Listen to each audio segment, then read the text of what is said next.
How we doing? Welcome back to E2C Network Live for another post-game reaction show here in not the mobile broadcast studio for the first time this season, but from HQ, whatever you want to call it, E2C Network Central, my office, whatever it is. The post-game show is back where it somewhat belongs, at least. Although it was really fun to do it on the road the last month or so. But here we are to break down a game that, judging by the responses by a lot of people online, in person, whatsoever, you all seem to not have been prepared for what was going to happen. And I don't know why that is. Yeah, we didn't have our preview show this week, but I think we had done enough discussing about it before then to know to expect something similar to this. More on that in a little bit.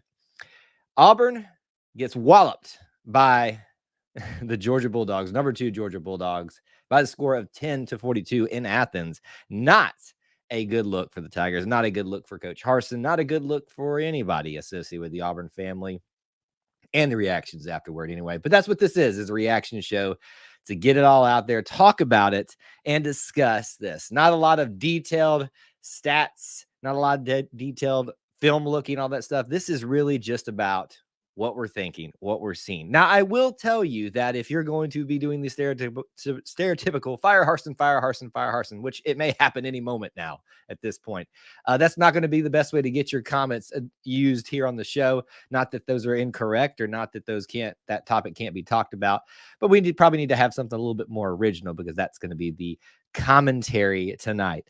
So that is what is on tap, is to discuss this game, react to it, talk about what we saw, and then we'll try to somewhat put at least this initial feelings and reaction about it to bed. As you come into the stream tonight, please do make sure that you smash the like button. If you enjoy this type of content, not the Auburn football performance, please don't make me suffer because of them. But please do smash the like button if you enjoy this type of content. And right now, a lot of you are already doing it. Use this as your check-in period. Post where you're watching from, city, state, international, with a War Eagle, even though it's not always fun sometimes to say War Eagle during times like this. Let me know there in the comments section whether you're watching here on YouTube, Twitter, Facebook, however you're here live on the replay. Please let me know that you checked in and that you're here to discuss this debacle, however you'd like to describe it tonight.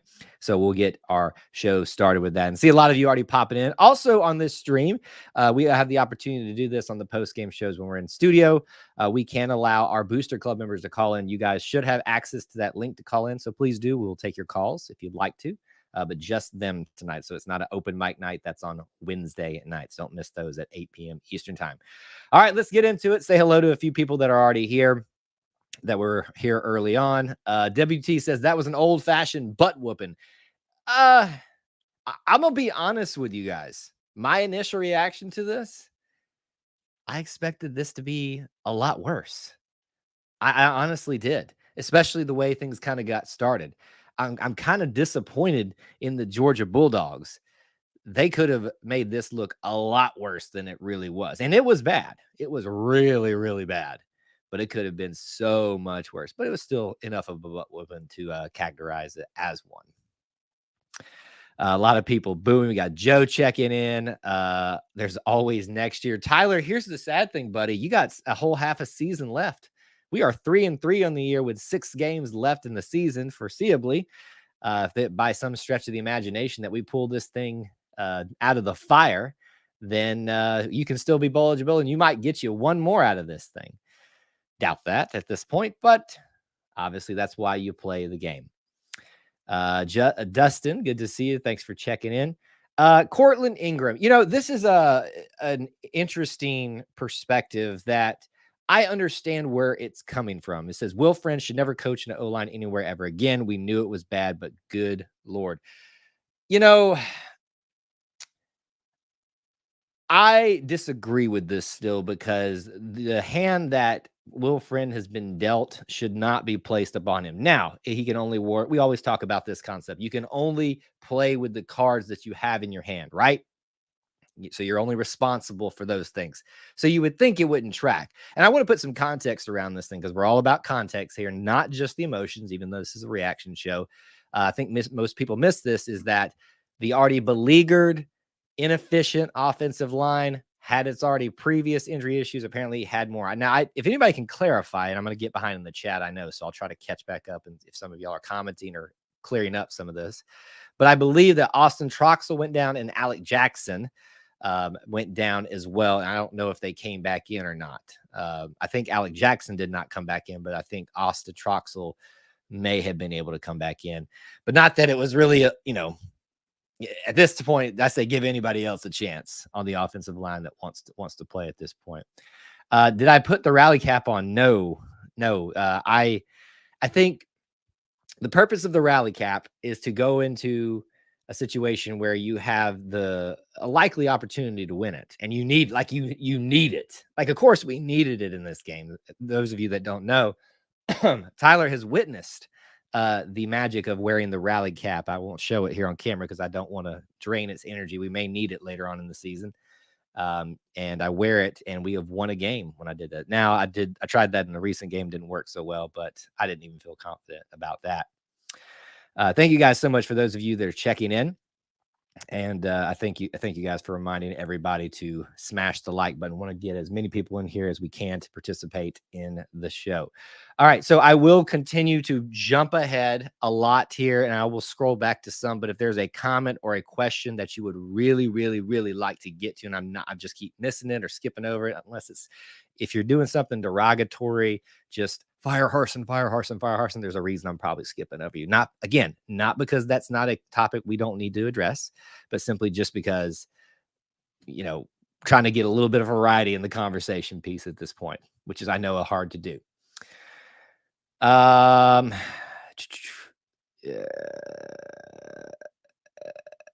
War Eagle, Devin says, I get that Harsin is done. Now, if anybody at any point gets the news that this is real, like, I just get the feeling that this is going to happen at any point.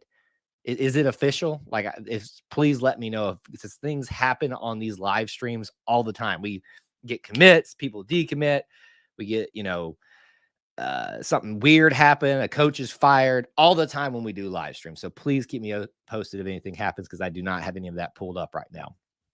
But you will not be able to convince me that Harsin has a fair shot, but he didn't help himself. Well, I have seen you kind of, Devin, change your trajectory, how you argue that point, that he hasn't helped himself. And I think that's a fair thing to say. I think it's a fair thing to say that Harsin has not been given a fair shot, but also he has not helped himself in terms of on the field production stuff, things that he can control. So yeah, obviously I've been someone that's very much the case that I do not believe it's in the best interest of Auburn to fire a head coach at this point, despite this, because again, if you're overreacting to this loss of over Georgia, you really weren't going into this with a very healthy perspective. I mean, this is something you should have been anticipating. It's the number 2 team versus an Auburn Tiger team that is beleaguered at offensive line, it's down to its to 2, now 3, because we gave somebody a scholarship, 3 scholarship quarterbacks, and plenty of other scenarios we could throw in there as well. But obviously something needs to change. The question we were all going to debate, what is the change that needs to happen? Cortland, thank you for bringing up a positive note. And I should have done this already at the beginning. On a positive note, you heard the TV people talk about it a lot. Super proud of the defense. They held as long as they could on the field, too much, and just got worn down. I completely agree. When you look at the score, people that just look at the score and go, wow, that was a crappy game by the defense. Yeah, at the end it was. But there's a lot of context missing. That's why we focus on context here on this channel. Those guys put up a fight. They obviously got a takeaway. Colby Wooden, you are the man, by the way, stripping and ripping and grabbing the fumble. Well done. There was an interception we should have had, but there was still great coverage, even if we didn't get the interception on that play.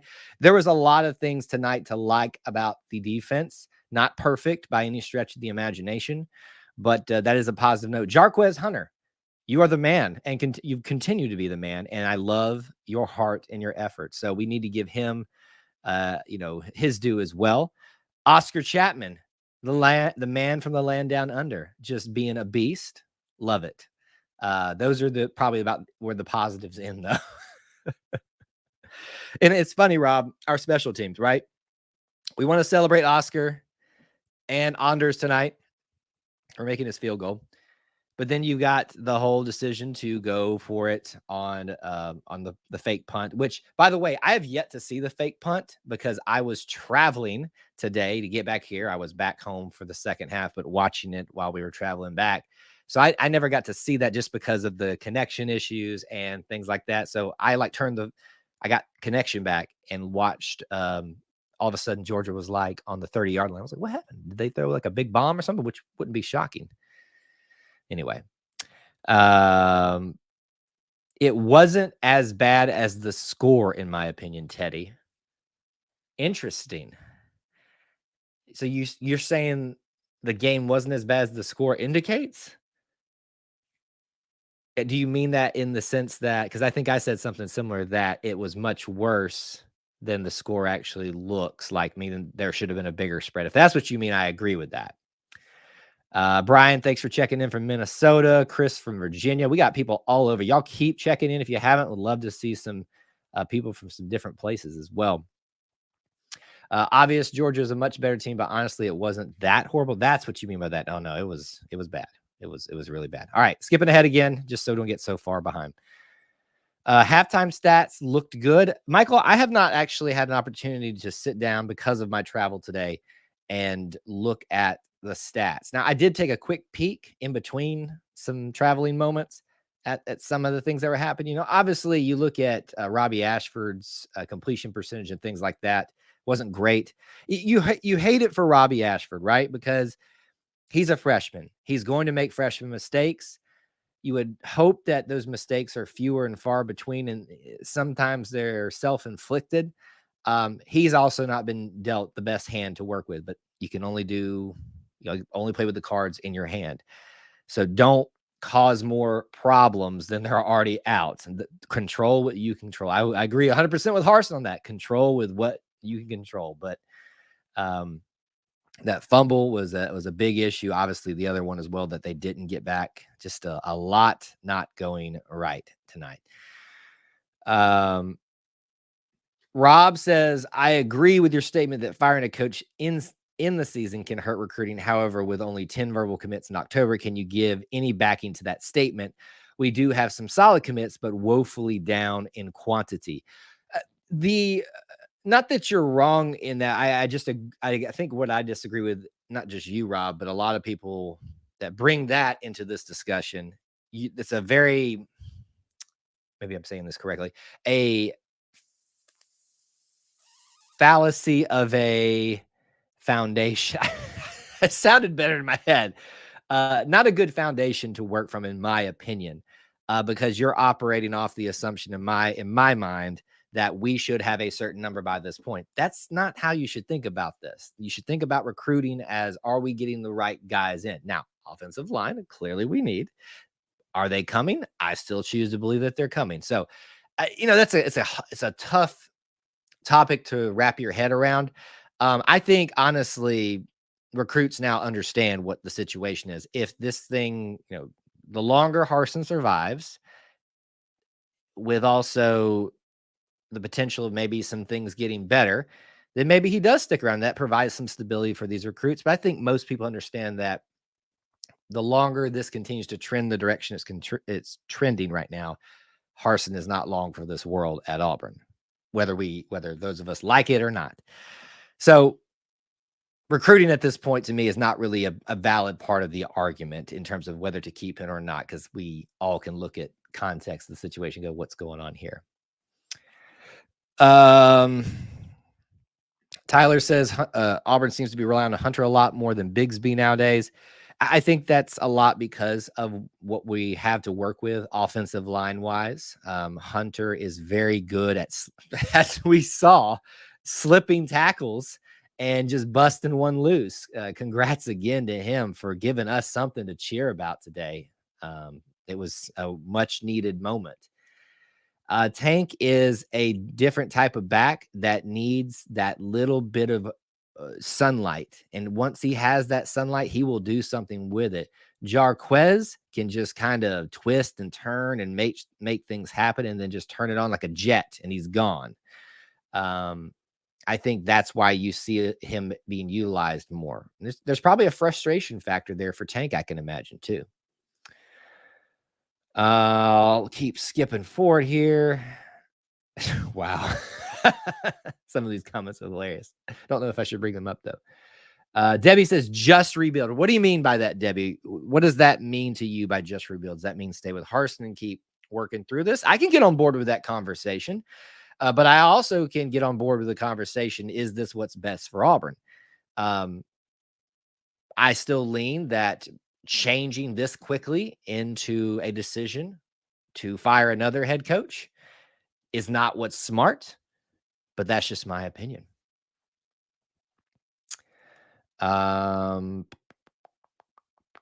Let's see here. Defense won't get the props they deserve because of the score. They're tired out. O-line worse than last week. Again, I want to stress this too, not just for you, Mike, but for everybody in the room, that remember, already beleaguered, already not doing well, and then they lost two guys apparently at some point, Troxel and Alec, at least, if not the rest of the game, at one point in the game. So kind of just continued to fall apart on itself because of injuries and otherwise. Learning how to throw the ball with finesse is a coaching issue. So Shadow, I can actually get on board with that conversation, but that's also operating under the assumption that he's been here long enough for that development and coaching to take effect yet. This is a redshirt freshman who has spent less than a year with this coaching staff. So to argue that because you don't see that, excuse me, getting all choked up, it's so bad. Finesse. That's a indictment on him specifically, on coaching, Coach Harsin, Coach Keesaw for Robbie Hashford. That's just short-sighted. I cannot talk. I must be frustrated. Let's see here. Mike, if we want to find positives, actually got a touchdown in the second half against a Power 5 team and a field goal too. So 10 points in the second half. We just reversed it this week, right? It was really weird. It's kind of serendipitous. Rob says, please stop making excuses for the O-line. They're 6th and 7th year COVID seniors. I think you misunderstand me, Rob. No one's making excuses here, but what I am trying to put is the context around why this thing got even worse in this game, because you're putting in the backups of the backups who are already in, which who was already in was the backups. That's not excuses. That's just facts. Let's see here. Michael says that Auburn should be able to win all the rest of the games. Bama game is always the Bama game. So 8-14 or 9-3 with a bowl, 10-3. Then what? Michael, I love your optimism, and I try my best to promote optimism. I don't know that you can walk away, not specifically from this game, but the trend, and confidently say this team is ready to go 8-4, maybe with a Bama loss. That's not a high likelihood. 9-3 is not happening. I'm just going to tell you right now. 9-3 is not happening. I would love it if that would happen. And obviously with the bowl, if in that scenario, that could be a possibility, but that is not happening. And I will eat my words and love it because I did not follow up with my mantra of being positive. But I'm just also, when I talk about context, I'd like to put in reality as there as well. This team, as it stands right now, will not go 9-3 or 10-3 with a bowl game. They probably, highly likely, are not going 8-4 as it stands right now with what we've seen. Can they get better? Yes, they can. And I believe that they can and they will. But right now, we're at a pretty low place. And that's okay to say that. Rob, I know this is an earlier comment, but clearly it's not. And thanks for calling me a sunshine pumper because I love it. If Harsin makes it through tomorrow, does he make it through the entire season? Not necessarily. Obviously, things can get worse.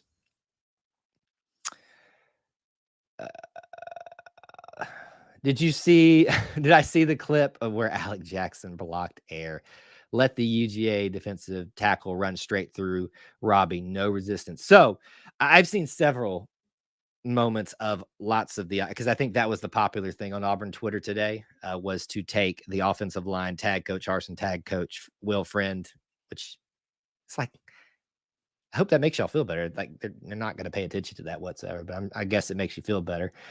And it's degrading our players. So great job. But either way, we'll discuss this point. The thing that I noticed in some of those clips is that sometimes, I'm thinking of one in particular, Alec Jackson looks like he missed the block, but it was more so on the center, Brandon Council, I believe, where he got caught up and was supposed to catch that block on the back end, and it didn't happen. I could be wrong, but that was my interpretation of the play, because I try not to just overreact and go, hey, that looks terrible. We're just a terrible team. There's sometimes reasons for that. And it looks like the mistake may not be so much on Alec Jackson in that one clip, but somebody else. Rob says, I disagree with should. Could might be better here. Offensively, I don't see it. The defense keeps us in games and could sneak a win or two, but not on offense. Well, you need an offense to win a game. You do. You can try to score all you want with that defense, the best defense. It just doesn't happen all that often enough for the defense just to win the game. Corey says he had to turn it off. I understand that, but obviously I have to watch that mess. But I still love watching my Auburn Tigers, as miserable as that was, because every day in every game is a gift, because we almost didn't have it.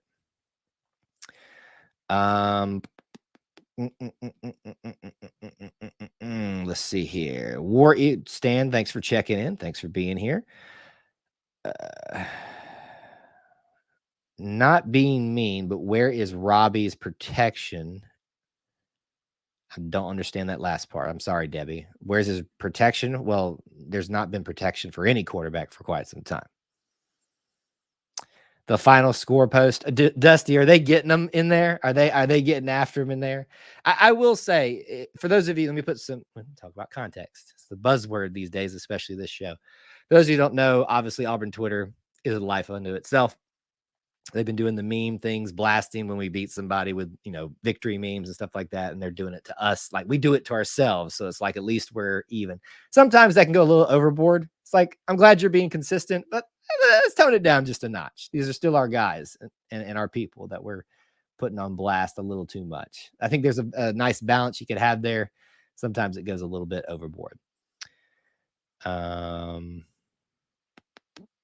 Let's see.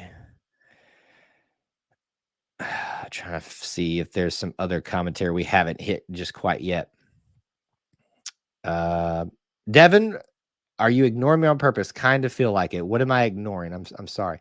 Well, well, Devin, we're talking about football. I'm sorry. So if that's what you meant by ignoring, I wasn't purposely ignoring it. There's a lot going on in the chat, and I'm trying to keep up with it. So unfortunately, I love the volleyball team. You should know that, but that is not where we're at right now.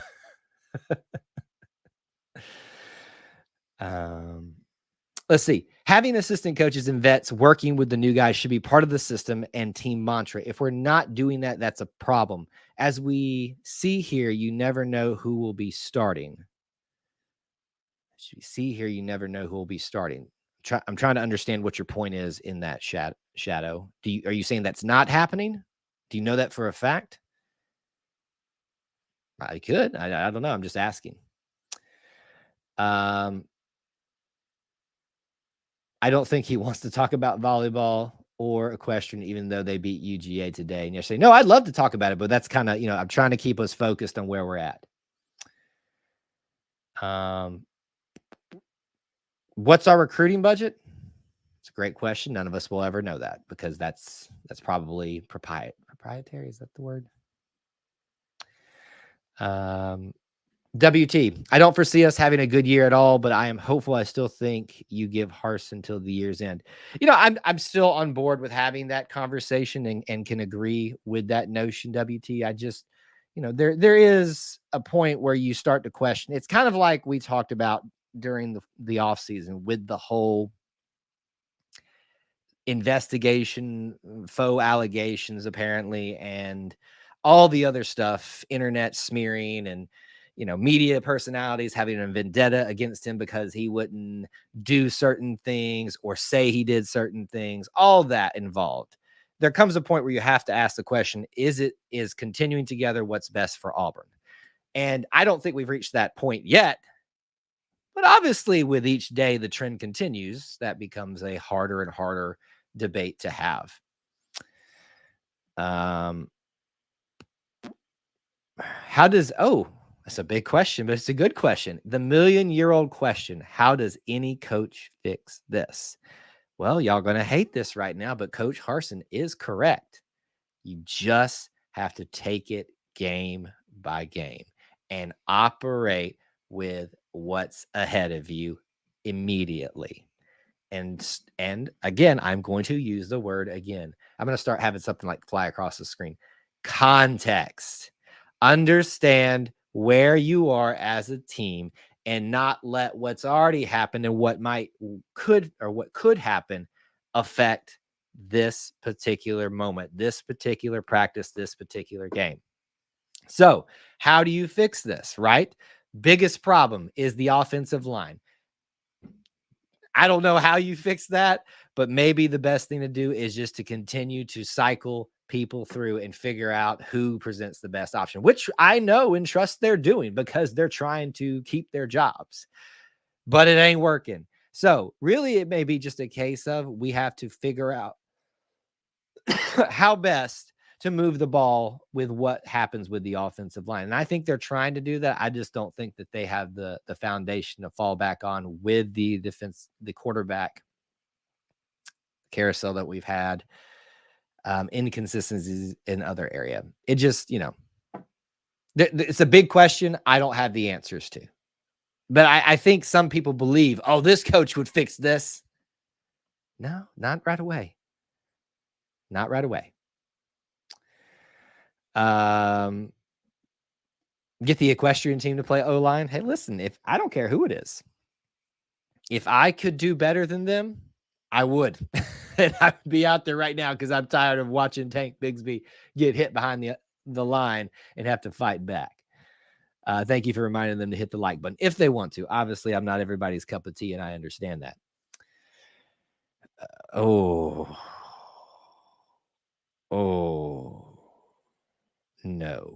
That's all I'm going to say. That Jarquez touchdown pass was the first passing touchdown at UGA since, Chris Todd. Yeah, that's interesting that it's been that long, but it kind of feels right. That stat feels correct. I can't really think of anything else to refute that. I am happy that we were able to score some points, although not a lot. Jarquez was a light in a sea of darkness today. And again, I've already said it once in the stream. You got to find those small positives right now to make you happy with your team. Jarquez is one of those people. He comes out, I'm sure, to practice. I'm not there, so I can't speak for, but from what I hear, he is just a great practice player. He shows up on the field. He doesn't. And listen, I don't think I saw any quit out there, frankly. I saw guys flying around, getting excited after plays, even when the game was well out of hand. Is it the same for everybody? Probably not. I can't remember anything off the top of my head, but I saw a team that still kept trying despite their deficiencies, despite their problems. And I commend them for that. But sometimes you just got to look and say, guys, we ain't very good right now. Right now, that is the key thing that people miss a lot. We're not good right now. Will the right now ever stop? Probably it doesn't feel that way at this moment, but there is still that potential for it to stop. WT, how does a coach fix this? Recruiting. No. However, recruiting does help, but recruiting is not the only answer. Some of y'all need to get that through your heads. I'm not saying that about the UWT. There's a lot of people that need to get that through their heads. There is much more to this game than recruiting, but it is a very big part of it. I probably shouldn't take this question, but I'm going to. I'm going to, and I'm going to get in trouble for this one. Some of our own beat writers seem bent on getting Harsin out. Do you feel that is fair? I can't prove that that's their purpose. I can look at a body of work and history and make a case for that. I think there is some of that going on, and there are ulterior motives for that. I do feel that. Do I feel that's their job is to report what's happening, and what's happening right now is not very good.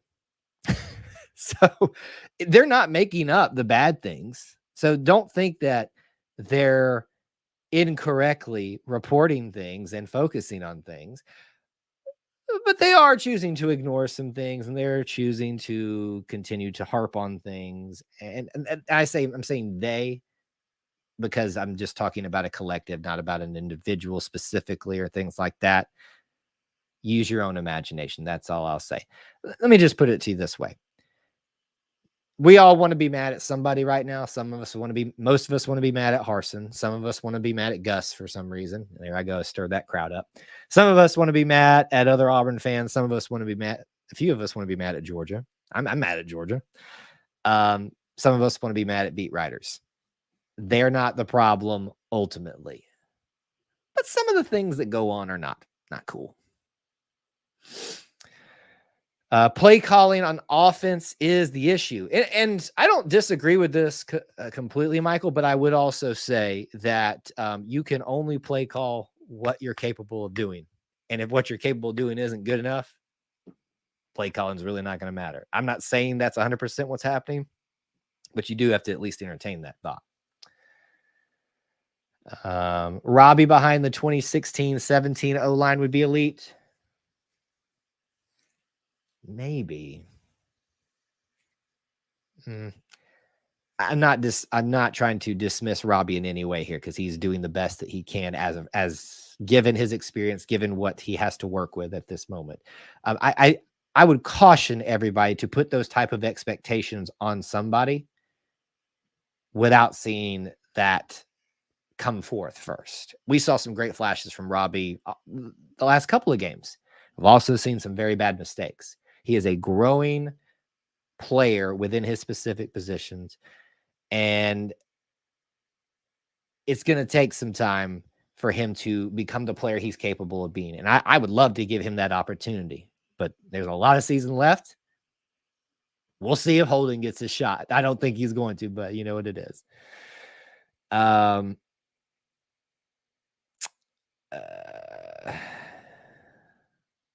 This is what happens when you only drink the Frost Gatorade. You can't run off the talent in the SEC. I'm not sure what that's about. We are 1-6 in the last 7 SEC games. That sounds about right. Thanks for making me feel worse. Let's see. Oh, and I forgot Derek. Does anybody have an update on Derek Hall? Does anybody know if he came? I don't think he came back in, because the game was basically over at that point. But anybody got updates on that? Iku, Derek, and Bragg have all been injured to some degree, down to just Dylan Brooks at the edge spot. Well, Dylan has a lot of hype around him, so he's going to get an opportunity if it keeps going this way. Roderick says we have no offensive identity. Again, this is kind of where I push back a little bit on this narrative, to say that it's hard to get an identity when you're not capable, at least in games, of getting an identity. I'm not dismissing the play calling. I'm not dismissing the execution of the players. I'm not dismissing our injuries. I'm not dismissing the experience that should be there for some of these players. Right now, I just don't think we're capable of having an identity. Just to be frank, I think that's a possibility that a lot of us need to wrap our heads around. I'm working on that too. We just may not be capable of having an identity. We do not have it together. Obviously, that falls back down on the coaches and the head coach and an athletic director who's not there anymore. But yeah, it's a puzzling conundrum of a problem that we are just going to have to find the best of this year right now.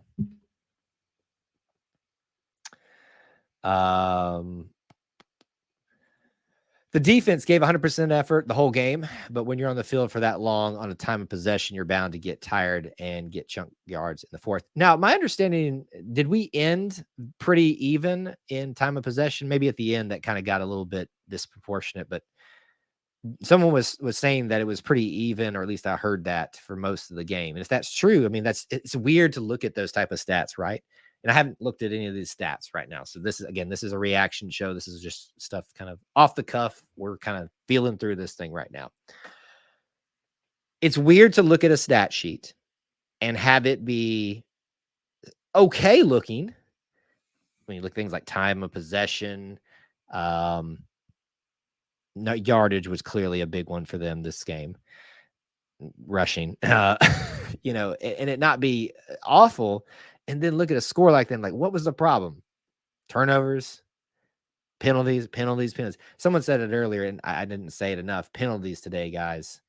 A lot of lack of focus. And it's hard to do that in that type of situation. All right, skipping forward a little bit, I might come back to some of these things. I guess, Michael, this is what you're suggesting. Screens, quick passes, ISO, run block, simplify. It sounds good on paper, but are we capable of doing those things? Because if it's that simple for us to see those things work, there's a reason they're not trying to lose their job as much as some of people want to have that narrative that coach is trying to lose his job. He actually probably wants to keep his job, because even if he doesn't want to be here, it doesn't look good for him. There's a reason those things aren't being done, because maybe we can't do them. And maybe we've shown the ability to be able to do some of these things we're trying to do in practice, and it's just not coming through in the game yet, if it will ever. Oh, Dusty, you stop this. All you're doing is giving me the things that just hurt my heart. 10 carries for 19 yards for Tank. I love you, son. God, my heart hurts for that kid. Wow, that just hurts me. False starts were a massive problem last time we played in Athens. They were. It's a tough place to play. You know, it's kind of funny harkening back to a previous video we did when a year ago we were talking about Auburn going to Penn State, and Penn State fans getting all fired up because we had the audacity to question whether we experience, you know, games of that craziness and amplitude and just ferocity of a fan base. Have you been to Athens? There's a reason that not just Auburn, but a lot of people struggle there. There's a reason that people struggle in Starkville. There's a reason that people struggle in Tuscaloosa. There's a reason people struggle in Auburn. There's a reason people struggle in Baton Rouge. Some not so much in College Station this season, but hey, let me put some perspective on this tonight, guys. Would you be more frustrated if you had recruited like the stars and everything, Jimbo Fisher, and we're underperforming that way? All you've heard is that Coach Harsin hasn't recruited well enough to some people's standards based on what they think.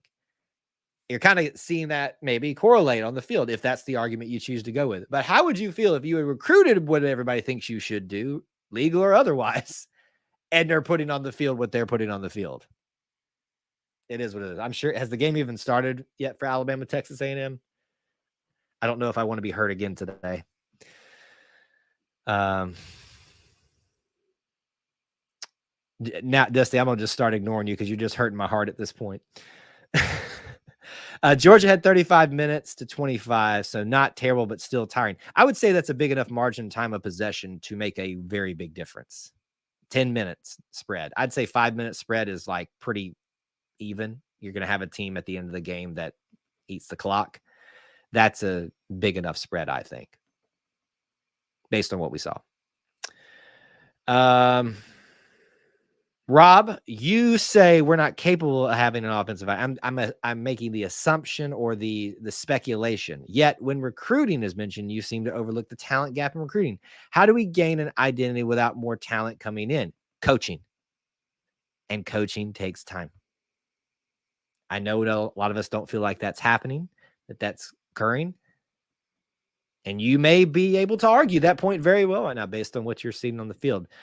But unfortunately, the biggest thing that people lack is a perspective of patience.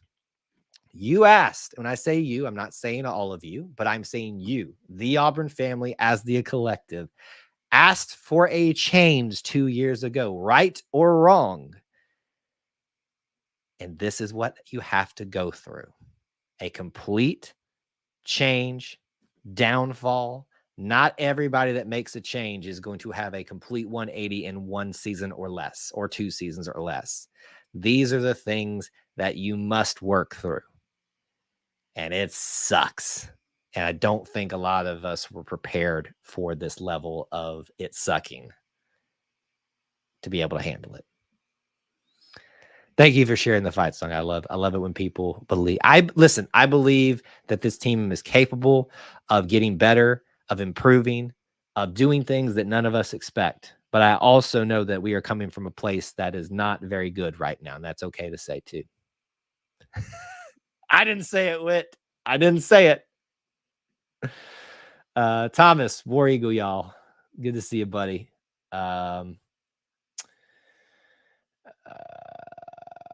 Fisher had a recruiting budget of 100 plus million, I guess, and so does Bama. And Auburn, as a top 5 earner, only had a $3 million budget. Michael, do you have like facts to state that, or are you just going with what off someone reported? I'm not saying that you're just lying or saying anything wrong. But that's just I don't know where you're getting that information from. Here's what I do know is apparently we're one of the best NIL people around. Obviously, that's not really helping in the immediate, but could it help going forward? Absolutely. There are a lot of coaches throughout the FBS that make their do with less talent. Just have to see improvement. Then you can sell that to the kids to get higher talent over time. Fair. I agree with that, Leighton. That takes time, though, doesn't it?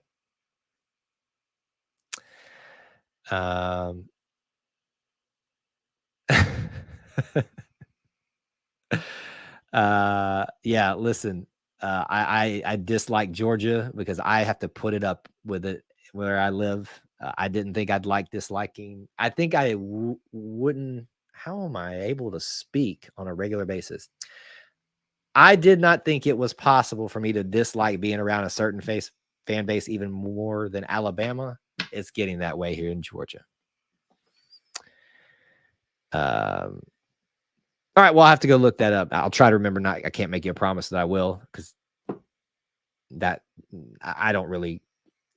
It sounds bad, but I'm going to say it anyway. I don't really care about recruiting the way that most people do, because I don't put as much value in. I put value in putting what happens on the field and the coaching that takes place throughout the season. But I'm not saying that that's not true. So if y'all want to go check that out, see what Michael's talking about, please do. And I will, if I get interested, and I'll go do that.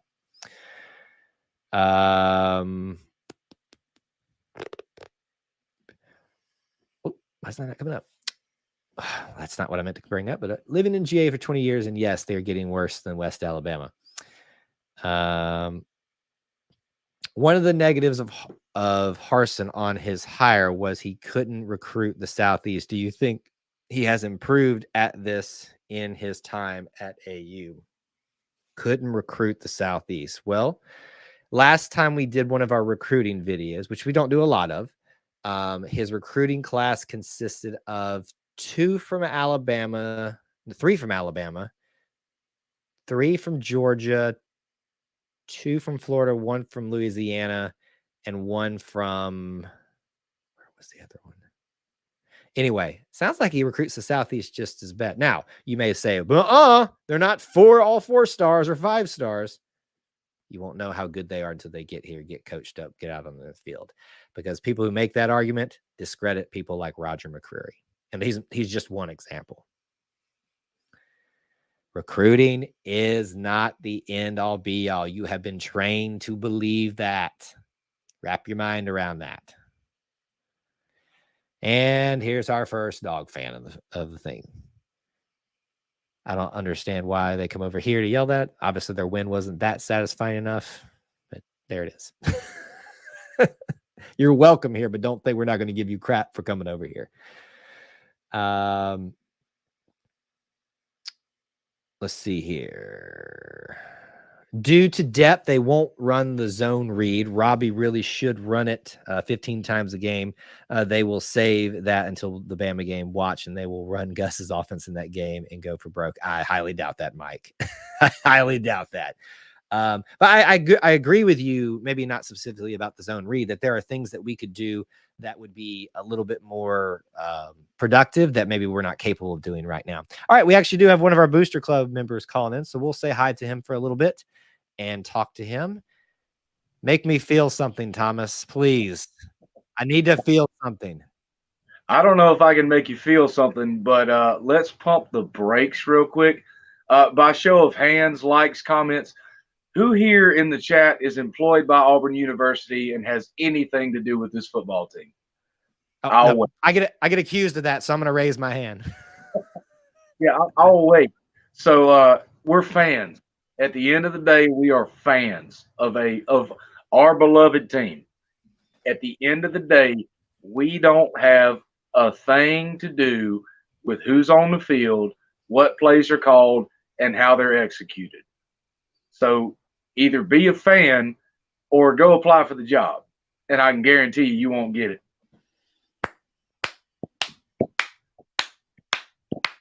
It doesn't matter how much film I watch, y'all watch, anybody watches.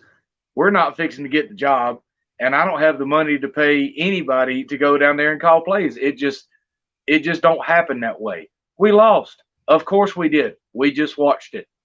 We were in a slump at this point. But we gave Malzahn 8 years and we got rid of him. Was it the right decision? Was it not the right decision? We still don't know. We just still don't know that answer yet. You're right. I can tell you what I feel about it, but I'm not employed by the loveliest village on the plains and the greatest university I've ever come into contact with. I'm not the guy who can make those decisions. But at the end of the day, you can either be a good fan and barbecue about it, or you can go on elsewhere because we Auburn and we ain't got time for you. You want to be negative, get. I don't have time for you. If you want to sit here and have a good time and talk about Auburn things, I'm all in. Brothers and sisters, I'm here for it. But if you're going to be negative and you think you could do a better job, by all means, please, I'll lend you a pen, a computer. I'll print the application for you. Go take that job and do a better job than anybody else. Go. I'm waiting. Can't do it. I don't know what to say. I'm speechless. Yeah, listen. I think. Let me. You know me well enough that I like to play both sides of the argument because I always want to make people feel like that they're heard and that their perspective. I think, and this. I think this goes back to a lot when we talked about Brian Fulcher, and I know he's been in the chat at least once tonight on Wednesday night. How do I express my concerns without people getting upset with me? I personally don't have that answer for you, but here's what I do know. If it ain't working, if people are getting upset with you, then you're probably not doing it the right way, with the caveat that you will never be able to please everybody because someone's always just looking for a reason to be mad. Right. So what you need to focus on in that area is if you have something that you want to say, like you've heard me tonight. Have I said this thing was pretty? Nope. But I've said thousands of times, I believe this team can get better. I believe they have the capacity, and my hope and belief is that they will. Coaches too. But I can also look at it and say, boy, this sucks. we can't block for it. But you don't see me saying, I know that this is going to work, that is going to work. So we can talk about it all we want, and that's what we're here to do. I think the biggest thing is to not get offended when someone says things like that, because that is true. There is a way to do it, and sometimes it's not done that well, especially over social media. And it's hard to get. It took me a long time to understand that, to not.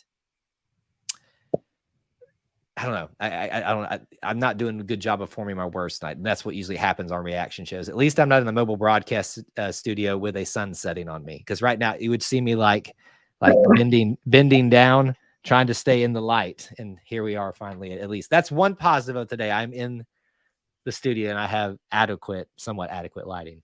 I got you. I'll address Dusty real quick. Dusty, I've got the utmost respect for you, man. I think you're an asset to college football, first off, Auburn fans, second off, because you bring a great set of opinions that a lot of people don't see, and you do your research. But I'm not picking on anybody, but at the end of the day, we have got to be a better fan base. We have every right to be mad about losses and the way things are going, but we're not in a position as fans to know what's best for this program. That's the point I was trying to make. If I led you down a different path, Dusty, I apologize, but I'm not going to ever knock you, man. You're a very smart guy and you're a very football knowledgeable guy. But I'm just upset with how negative things can be all the dadgum time. We don't have Cam Newton. This is not 2010. This is not 2013 when we're living on miracles to get to a national championship and not win it. This is a completely different situation. We've got to be full-blown realistic about it of either we give the dude all the time in the world or we move forward. And I'm not in a position where I can make that call. And I don't think we can vent our frustrations, but at the end of the day, nobody on that coaching staff gives a darn what I got to say or what anybody else has got to say because they're fighting for their lives right now. And I wish them the best. I never want anything bad for Auburn, ever. I can't stand bad things for Auburn, but I refuse to drag somebody through the dirt unless you did Auburn dirty. And by that means illegal things, whatever, Stanley McClover, jerk, something like that. Mm-hmm. Absolutely. It's tough, man. Listen, I knew shows like this would come on moments like this. Like Jessica, as we were sitting down there, just trying to stomach the last few minutes of that game, she looked at me and said, "Good luck." I said, "Yeah." It's going to be a tough one. Hey, I get accused of being the sunshine. I got accused of being a sunshine pumper here. I wear that, as I say, with a badge of honor. It's tough on days like this to find things to be positive about. We found a few of those. Jarquez, Oscar Chapman, the defense, for the most part, we understand. And here's what I find interesting, Thomas. Talk a lot. I know I'm using the word too much, but I'm going to keep using it. Context. We will keep things in context for the defense that gave up 42 points, but we won't do it for other areas that we just have vehement frustration about. Isn't that interesting? How it's almost like we all come into this with preconceived notions and are only willing to see the side that we want to see. Isn't it funny how that works? Funny? It is. And I'll address Joe as well, man. It's not people necessarily here in this chat right now that are being negative, but you look at the Auburn family, let me stress that word family as a whole right now, and there are a lot of people that do not know what they're talking about, and there are some that do, but there's far too much negativity. And how in the world, if a coaching change is needed, who wants to slide in here and be with a completely negative fan base or a 70% negative fan base? Why would you take that job? It's a fair point to bring up. I think it's a fair point to bring up. I think the thing that sometimes too, we have to realize that, social media becomes a loud minority. And it's not the voice of a lot of people. It's kind of like politics too. For the, people talk about politics and it's like, gosh, that many crazy people out there. So, well, yeah, there's that many, but you forget that there's the not silent, I want to call that, but the people that choose not to spend their time doing that are not as invested in that. So it's a hard balance to strike, man. And I'm not a perfect example of it because if I was, I wouldn't have hated Chris Todd the way I did for years. I still don't like you, Chris Todd. I still don't. But I, y'all have heard me talk about that here. Sometimes I play it up more than I did in the past now. So it's frustrating. Here's the big thing. We all just want Auburn to win. We all just want it's not even about winning. We all just want Auburn to be okay in the sense of not like be mediocre in terms of winning and losing, but just be okay. And it's not okay right now, but that doesn't mean it won't be. So really quickly, any thoughts or points that you wanted to bring up about the game or anything in general about that? We flat out got whooped. It was very our offensive line was at the beginning of the season was never where it needed to be, nor was the receiving core. The offense was just not where we needed it to be. Now we're missing key pieces, and it's not getting any better. Right. You can blame players, you can blame the coach, but at the end of the day, nothing is producing the way that we expected it to produce. Mm-hmm. But we didn't have all the ins and outs at the beginning. And I did my best with a breakdown in the offseason. I had fun doing it. But I wasn't sitting in the planning rooms knowing exactly what's going. I didn't know anyone's strengths or shortcomings other than what we've seen live or on TV. We're in a bad spot and we know it. It now. Do we choose to be positive about it as much as we can be? I'm not going to pull sunshine and go, oh, we're going to run the table the rest of the year. We're not happening. We can see this. I feel bad for the players, not necessarily coaches, but the players they're putting in all this work and effort and it's not working. And some of it's been in that position, whether it be athletics, a job, or playing hopscotch, man, it doesn't matter. When you're putting in the effort and you're not getting the results, it's a bad spot to be in. It's a bad spot. It's awful. But we as fans have the opportunity, and I'm not going to say the responsibility because there's a lot of fans of many teams that are not responsible enough to, in my opinion, even watch sports. But we can either be positive about this and support these kids that are giving everything they can to Auburn right now, or we can just crap all over them. Right. If you're gonna choose the second route, then do it somewhere else. Do it by yourself. Don't make it public and quit hiding behind the keyboard. Drive down there and say something to somebody if you really mean it. You didn't mince words. Hey, I got blasted for that this week, so you were brave enough to say it here on the camera. So yeah, all Auburn all day.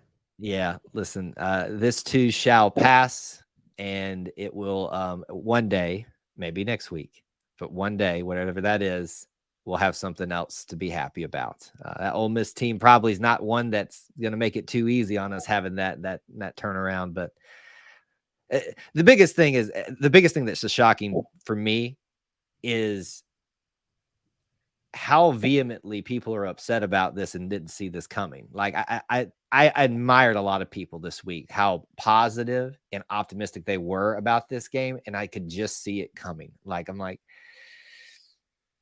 I believe the team is capable of this, but you just got to take a step back and look at what they're up against a very good Georgia team. As much as it pains me to say that and admit that, knowing that the trolls, the Georgia fans are watching there, and every once in a while typing "Go Dogs" on there, you have to admit what this was. This is one of the best teams in the nation against one of currently the worst teams in the nation. And this is what happens when that scenario meets up. So anyway, final thoughts for you, sir? I believe in Auburn and I love it. It's great to be an Auburn Tiger. Win, lose, or draw, War Eagle all day, every day. There is no other option. All right. Well, thank you, sir. Thank you for talking to me today, and thank you for calling in, buddy. Love to hear from you always. All right, War Eagle, buddy. Bye. All right, we got one more on the line, so we'll get him on here real quick and say hello to Mr. Dusty. How's it going, sir? Dusty, you there? I'm okay, buddy. Yeah, I'm here. I'm all right, man. I got the. You may have a little bit of delay. Hang on one second. Can you hear me now? Yeah, I can hear you. Can you hear me? All right, we're good. Keep going. Yeah, I'm good, bud. I got the COVID, so just kind of been stuck in the house. No, Dusty. No. How are you struggling? Feeling? I was hoping for a little pick me up today, but I knew better. And this is not the medicine you needed. No, but I promise I woke up prepared to take the medicine. So. Oh man. Hey, listen, you were killing my little Auburn loving heart with some of them stats you were dropping on me. I know that's the reality. I was just trying to help you out, man. You hadn't seen the stats. That's all. Oh man, I didn't want to see them though. That hurt me. Like every time I looked down there, it was like got worse and worse and worse. Don't show that to me right now. I can't do that. You're gonna make me feel like I got COVID. Oh man. All right, what's on your mind, sir? Well, I want to set like a little parameter, like I don't know, I guess a baseline. When we did the prediction show, right? I predicted that we would go 7-5, and I did say 8-4, but with the Brahms injury, I felt like losing your starting center and giving up that position to someone who's never played was worth a game in the SEC. So I agree. And, and then I kind of got ridiculed that night as being negative and all that. And it's like, I'm not being negative. It's just, I'm looking at some stuff here. And that's not what I want us to go. I want us to go 11-1, like some people were predicting, and winning today and all that. That just wasn't the reality of it. And I appreciate like the stuff you said, Thomas, and I wasn't trying to come at you, bud. Like, I really admire you too. My question is like, just for me personally, I kind of accept stuff, right? So I say, hey, I know there's going to be some clowns out there. Right. So I just don't really pay them that much attention. Mm-hmm. But to me, I do get upset when people say, they basically act like you can't say anything. It's like, well, man, then what's the point in this channel? What's the point in all these podcasts? What's the point in all this discourse and all these websites and social media? Like, people are going to talk about what they see. Right. So as long as you're doing it in a respectable manner, and as long as you're not talking about somebody personally or just being like vulgar and nasty about it, then I don't really see the problem with it. I mean, like at the end of the day, this is high level stuff as far as like, this is the SEC. This is one level beneath the NFL. I rarely see people like going after the players. It's going after the guy making millions of dollars. And like, when Devin makes a point that it's not, he maybe not had a fair shot, but he didn't help himself. I think that's the best way to look at it. What I would put in there is that I don't know how many head coaches that get fired. They probably all have some unfair things happen to them. I think it's just kind of the nature of the beast, right? Like, it's kind of like quarterback. Sometimes you're going to get too much credit. Sometimes you're going to get too much blame. I think that's just a responsibility, and that's what comes with the position of being the head coach. I think you can always look at something and say, well, this guy maybe here, he didn't have the best shot at doing this. And that's just the kind of way it goes. But like Devin also said, you're not helping yourself. You're not helping yourself going forward on 4th and 10 versus LSU when you don't need to, or calling a fake punt to Shanker when you don't need to. Like, just, and we could do this all day with in-game decisions.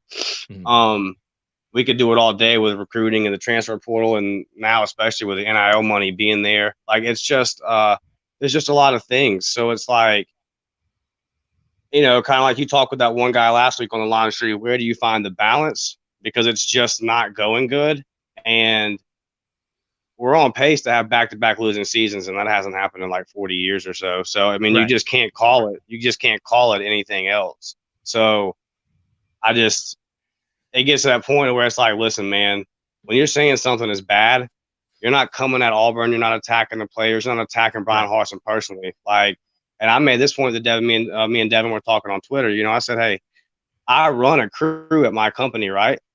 So if one of my guys messes up, I hear about it from my boss. That guy doesn't hear about it. My helper doesn't hear about it.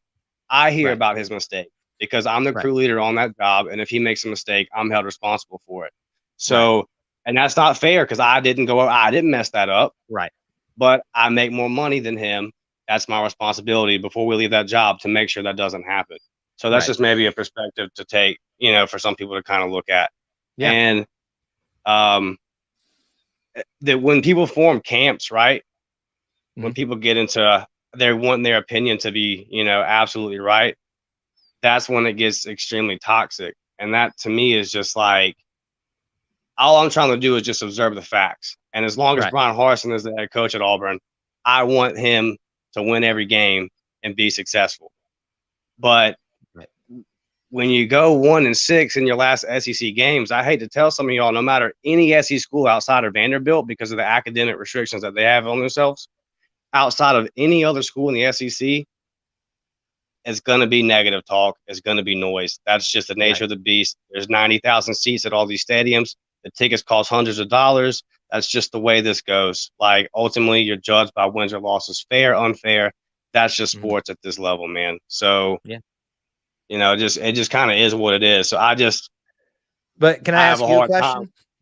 Yeah, absolutely. Let me ask you a question on that. And I don't disagree with much of what you said there, to be honest with you. I liked your analogy about, in a business situation, you hear about it. I hate to use this word. You didn't mean this when you said, but I'm using it because it's the only thing I can think of. Subordinates, the employees under you, they don't hear about it. You hear about it, and you have to go address that problem. Right. Right. I like that analogy. But what I also think is missed a lot of time is we claim to be something different. And we claim to live by this specific thing, creed. First of all, let me say this. And it's not a shock to you, Dusty. It's a lot of people. I, as a Christian, follow my life by a different set of standards. And many of you do too. And so that's when I do something, Auburn or not, especially Auburn, though, because of I'm in the public more because of that. I try to make sure it lines up with that. But I think even if amongst the Auburn family, as diverse and crazy and weird as we all are, we all subscribe or claim to subscribe to that creed. So this sounds almost sacrilegious for me as a Christian saying this, but that's not what it comes across. That should be, in a sense, I want to say that. That's not good. That should be your mantra, your guidebook, so to speak. Is what you're doing, whoever that is, aligning up with that? Yes, we need to talk about the realities of the situation. But are you honoring every part of that creed? And we've talked about this before. The mutual, helpfulness part, happiness for all. There comes a point where if what you are associated with more is the negativity as opposed to that part, then you're not living by that creed. And if we claim to be different, if we claim to be part of this family, then we need to make sure that we're living by that. And I think that's what's lost in a lot of this conversation.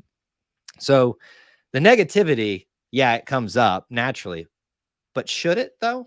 If we subscribe to this thing and we say that this is our guidebook, that this is what we aspire to be as Auburn men and women, do we just chuck that to the side and say, nah, I'm not going to follow that today? I think that's what's kind of lost in this conversation. Does that make sense, or did I just talk about a bunch of jarbled mess? I mean, kind of, but like I said, I ultimately and I think important things to remember is everybody's raised different. Everybody's raised by different people. Everybody goes through things and sees life different. I was raised by a pretty hard-nosed dad, and he raised me pretty tough in sports, and just no excuses kind of stuff. So I have to try to remember that when I look at other people's viewpoints. And I encourage other people. I guess on that point, what does that have to do with following the Auburn Creed, though? Because I'm just trying to say that like everybody has a different perspective. Everybody looks at things differently. What I'm saying is where like it's just such a fine line. Like you talked with the guy, about Wednesday night, because me personally, I feel like as long as you're respecting somebody as a person, as long as you're not crossing a bound, crossing anything morally, if you're looking at stats to a football game and you're saying these stats aren't good enough, and then if you look and you say, okay, since somebody's been in charge, these are the stats, I don't understand how that's violating the creed at all. They're playing a game on TV, and and you have a channel where we have discourse and we talk about it. In the same manner, if the stats were good, like we would talk about the good of it. The reality is the reality. I don't see how that's violating the creed at all. Violating the creed would be doing what was maybe done in February, where you're attacking this man's marriage and these kind of things, the kind of stuff that I also, as a Christian, I'm not going to stand for. To me, that's what that is. If we're just talking about the game, I mean, that's the point of this whole discourse, in my opinion. Me personally, I feel very comfortable that I have never done anything to cross that boundary. Okay. Well, I agree with a lot of what you said there about that. Like, I think what happens a lot, and we actually saw this amongst some of our, I won't divulge the details because that's private, but amongst a lot of our E2C network creators, I know a lot of you see me here, but we have a lot of people who do podcasts for us and stuff like that behind the scenes. And there are some disagreements, as you can tell, throughout all of Auburn family Twitter sphere and everywhere. And there is what I've discovered is there is a desire to separate parts, and it's called compartmentalization, parts of that, as opposed to applying the Auburn Creed to all of that. So, for instance, tonight, you've heard me, right? I think you've been here on the stream long enough, talk about how horrible that was, how awful the play was, how the offensive line just ain't getting it done, how they're seniors, should be expected of them, and various other things that could be construed as negative. I've said those things, right? Yeah. So why When we am lost I not 45-10, you have to say it. Right. And there's no pinching, but this is going to sound like I'm tooting my own horn. I don't mean it that way. I think you understand that's not what I mean by that. But why do you think I don't get associated with that? With being too negative? I'm sure if I strolled through your comments, you would. I mean, I don't think that overall you do, but Yeah. like, I'm sure if I went through all your social media and all your YouTube comments, somebody would. I mean, people just have right. Like, see, I don't think you're a sunshine pumper, right? You say that you're a sunshine pumper, but I don't think you are. But me and you have different definitions of sunshine pumper. Right. Oh, I play that up just for the people that love to throw that in people's faces, right? Yeah. No, like I mean, but I've heard you give your definition of it, and me and you don't have the same definition. So again, I think a lot of it is a matter of perspective. Right. And I 100% acknowledge and agree that everybody's got different perspective, different walks of life. That's why life's so crazy, and that's why life's so amazing too. But I also understand that no matter how different we are, we all claim to believe and follow our lives as Auburn people by this one thing. And so if what you're doing doesn't measure up to that even in the way it's being perceived, then it's time for myself, speaking for me, to check what's going on, what I'm doing, and how I can present it. And here's the big thing too, I think that's missed by a lot of people, maybe in like maybe some things that you're discussing. Not just the single thing or a single moment or one comment, the body of work. It takes a while for someone to get the notion that you're a sunshine pumper. It also takes a while for someone to have a legitimate case that you are a negative person. So it takes time to build that persona, especially for someone like me who puts themselves out there in the public as much as. And so I've become associated with being a sunshine pumper because I have the audacity to look and say that this team is still capable of getting better. But it takes time. So for the opposite side of your discussion point, for those that maybe say someone's too negative, don't just assume that they're too negative because of one comment. Maybe they are, like Dusty's saying, maybe they are calling into just the pointing the facts out. So give them time, get to know them. Like Thomas and Dusty just talked about. They don't see eye to eye on everything, it seems like, but they acknowledge respect for each other.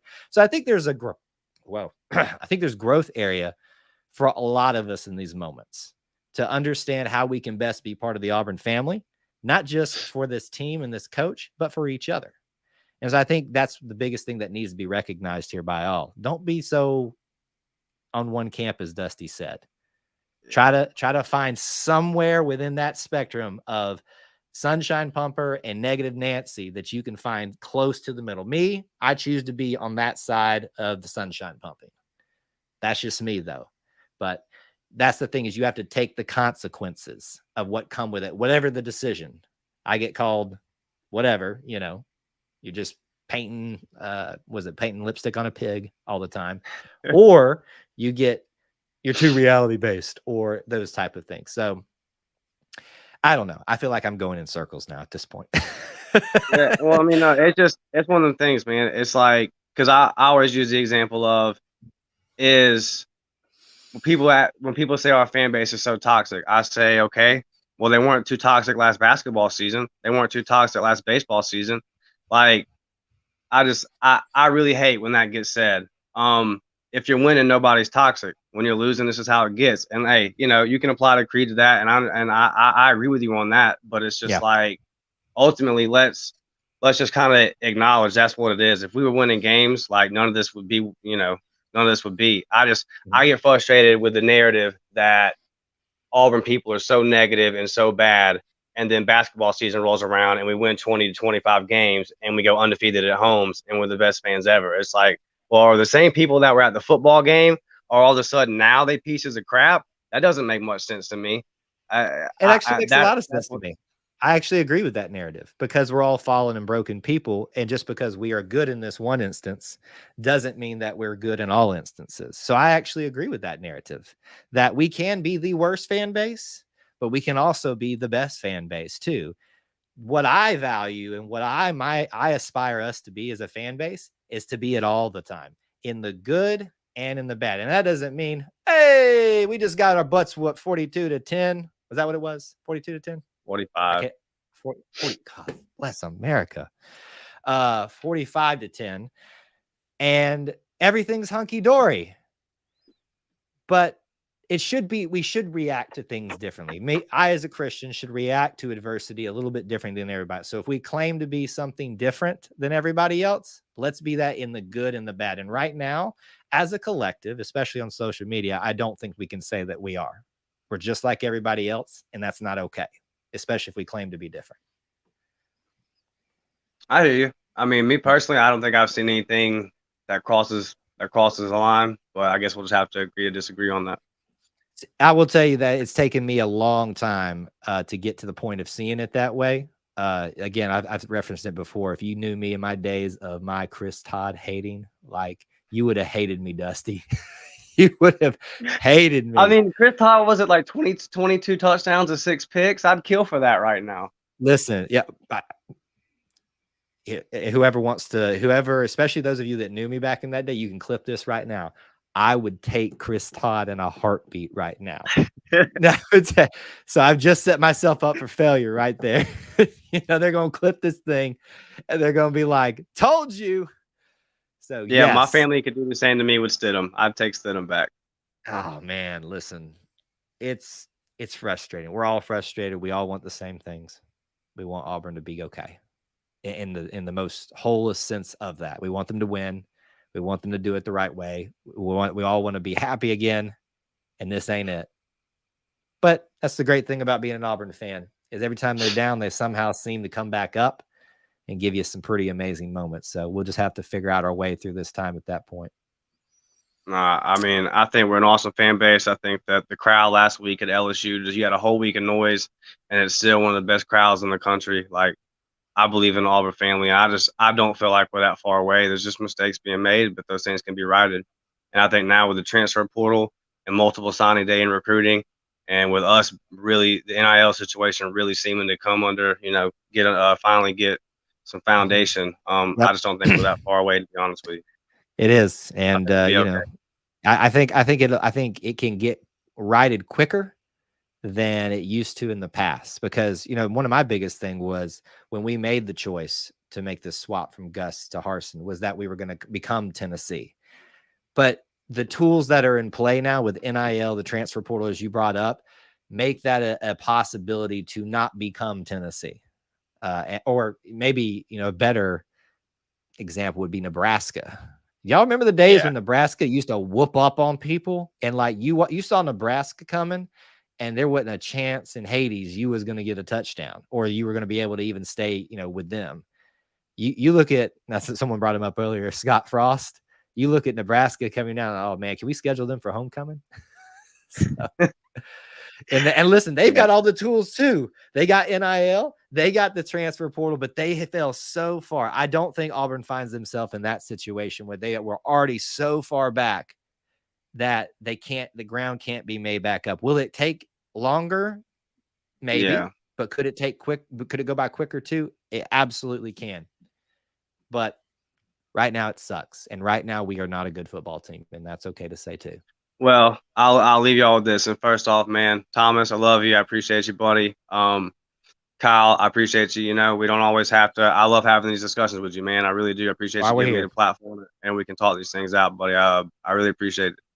And I'll leave you all with this. I'm a lifelong Buccaneer fan, and I went through 18 years of us not making the playoffs. The Buccaneers actually have the worst losing win percentage of any North American sports franchise. I watched every game. 3-14 seasons, 2-14 seasons. I watched all these games, and then 2 years ago we won the Super Bowl, and it was just so like I knew there was a lot of fake fans because of the Brady and all that, but knowing that I had gone to these games and watched us get beat by 40 points and still stuck it out, it's a sweet moment, man. So I don't know when the good is coming yet, but the good is gonna come, and for all the real ones that are here, sticking it out, it makes it that much sweeter. It does. The peaks always are sweeter when you go through the valleys with anything. Absolutely, man. So, All right, buddy. War Good. Eagle, Hey, buddy. I appreciate feel it. better, buddy. Okay. Hope everything goes well with COVID. Hey, I'll be all right, man. Okay. All right, bye, man.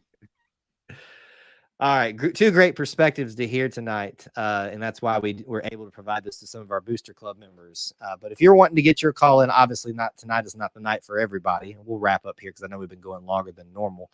But we will have our Wednesday night live stream. Look, what I can tell you is that this is probably one of the most unstable times that we've had with the Auburn football program. So I would just say you need to be subscribed.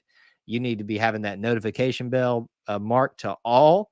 I want every notification because you don't know when we're going to be doing a live stream. Sometimes we have our regularly scheduled content. But if you have not done those things, please do those things. You do not want to miss stuff here, especially with what may be taking place over the next week to weeks of the rest of what's going to be a very interesting to watch back half of this season. You sound talking about Dusty. You sound like my dad talking about Auburn. He's been a fan since 1970. Haven't we? Don't we all feel like we've been, fans since 1970? Or you take whatever that number is. That's a far away number for you. Those of you that are watching, don't we all feel like we've been in this for a while because of things like this? But yeah, you can't truly enjoy the mountaintops unless you trek the valleys. Absolutely true. It's hokey, but it is true. And I love that because I'm a hokey person. Unless we get a starting five for the O-line through the transfer portal next season, we will not be a good team. The O-line is bad. I disagree with that, Kevlar. I think that the team can get better even without that. I think that if the coaching begins to take hold, I think if they find the right group of guys that are here, and look, the reality is they're going to have to find some pieces. They're losing 6 to 7 seniors, graduate, transfer, whatever you want to call them. There should be 6 to 7 guys leaving. So they will have to find pieces to insert into the lineup. I'm not ignoring that. But what I'm saying is that the notion that if they don't do those things, they won't be successful. That's not true either. What is true is that changes need to happen, but they are more than just finding new faces. That will help. But there's much more to it.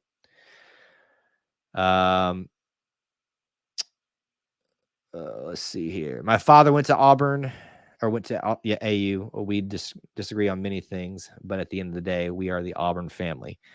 Yes, thank you for reminding people, for everyone that's here who has liked it. If you haven't, please do so. I don't think that Scott Frost was getting blown out harshly. Harson. You might want to go check out some of those scores. And Robert, if you're saying that this blowout was unexpected, shouldn't have happened, I don't know where you've been. This is the number 2 team, was the number 1 team at one point, and Auburn's not a very good football team right now. So this isn't like some anomaly. This is what's probably should have happened. Not that I like to say that. Big question. What changes do you think need to happen, Kyle? Oh, gosh. Hire me as that. No.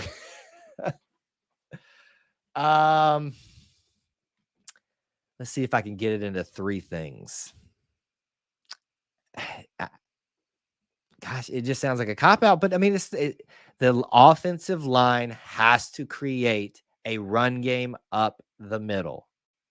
Did you notice how Georgia today literally just kind of hiked the ball, and it was like they took 3 steps forward?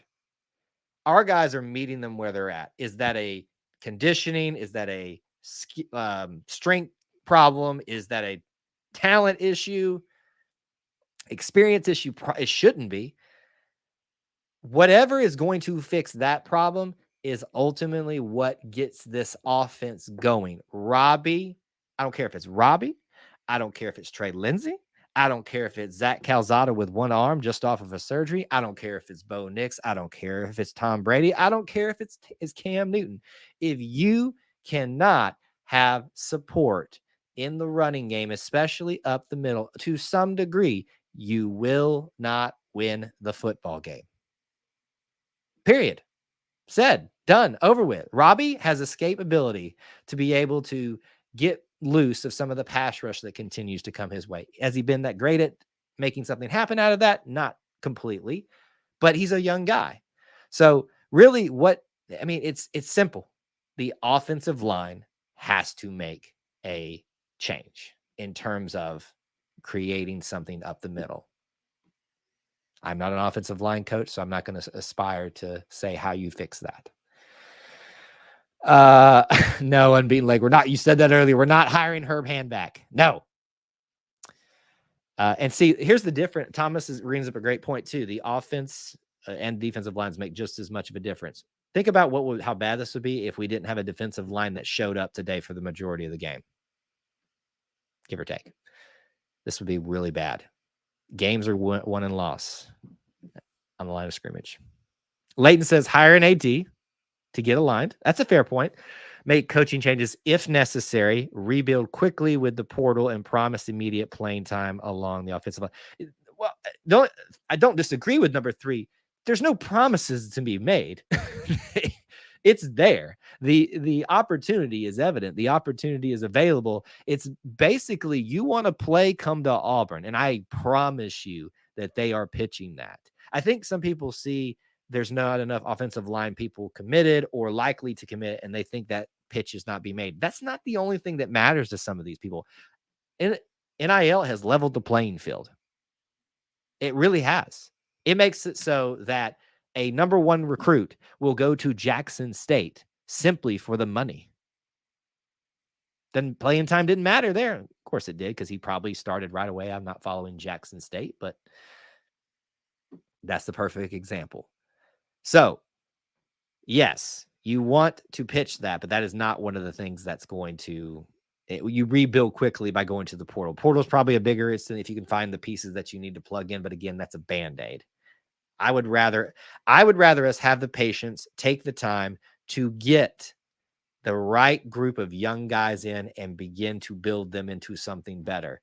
As you're doing that, the next group of guys prepare and become ready. That's what's happened with Alabama and Georgia. They lose somebody, someone moves right back into or somebody gets hurt, they slide right in, and there's not much of a drop off. When we find that again, this will be a much more tenable situation.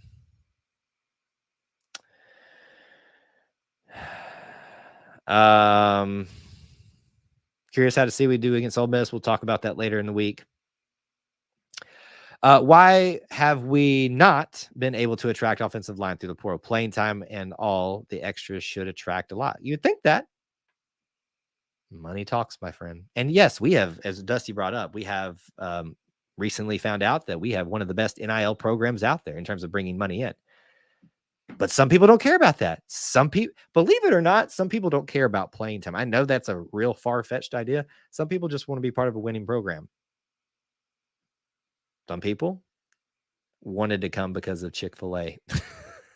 I think that was Casanova McKenzie that said that jokingly one time and people took it seriously. Listen, what gets this fixed as far as us for the fans is patience. And gosh, I know if I could bring Jessica in here right now, she would tell you that I am, and I say, when I say I'm an overly patient, like I'm the most patient person out there, I say that as a bad thing. There is a bad point of that. And I have a propensity to be overly patient to the point where I miss out on opportunities. Maybe too cautious is the right answer, the right way to say that. But patience is the biggest thing. Michael, thank you so much. Appreciate your kind words on that. All right, we'll take a few more comments here and then we'll get, how about this? Last minute comments, questions, thoughts, reaction to the game. It's been a long one. It's been a very frustrating one. We've aired grievances. We've had philosophical conversations. We've solved world hunger, fought crime, all of that in between. But let me remind you of a couple things as you get those last minute comments and questions in. Check out the links in the description for ways you can help support our content. We are supported by you by just being here. But those of you that are part of our booster club, especially those of you that go to patreon.com/E2C Network, get those perks for yourself starting at $1 a month. You are a huge help to keeping the lights on here. If you are a member of our channel membership program, those of you that have access to those emojis, those icons next to you are part of this as well. You are also part of this if you just are here. Hit the like button, leave a comment, derogatory rebuttal, come and call me a sunshine pumper. You're all part of this. And so I appreciate that so much, whether you choose to support us financially, whether you choose to support us by just being here. But those are some of the things that you can do listed in the description. But I enjoy the heck out of being here, talking about these things, even when we don't always agree, because that's what the world needs, frankly, right now, is just discussions. Because if we don't talk about things, if we just tweet at each other and call each other names, we're not really getting the job done. All right, so let me bounce over here and get a few more comments and questions in. Let me see if I missed anything up here. College football is not what it once was. This is a money game, much like NFL. NIL has leveled the playing field. Fans play a huge part in bringing the money. Isn't that cool that we now can affect change? And you've seen the advertisements, especially at Jordan Hare, that if you've been there, promoting how you can make the difference. For all of us that have wanted to pay a player to come to Auburn, you can now pay a player to come to Auburn. Really, you're supporting the ones that are here now, but you catch my drift. Players go to Jackson State and make Affleck commercials with goats.